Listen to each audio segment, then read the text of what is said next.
आप सभी YouTube family को हर हर महादेव, जय शिव शंभू। स्वागत करती हूँ अपने यूट्यूब चैनल पर। बहुत ही सुंदर सा आप लोगों के बीच एक कजरी गीत लेकर के आई हूँ। गीत को पूरा सुनना और कैसा लगा कमेंट करके बताना। हमारे चैनल को भी अपना प्यारा आशीर्वाद देना।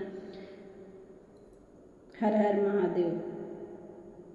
गौरा पूजे चली बाबा विश्वनाथ के बेलवा के पात से नाय। गौरा पूजे चली बाबा विश्वनाथ के बेलवा के पात से नाय।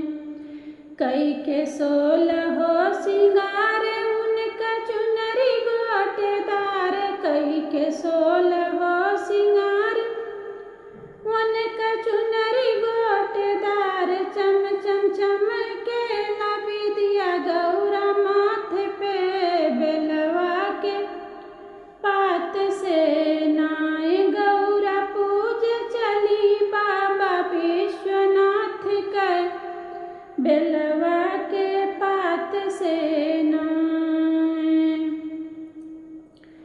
चूड़िया खन के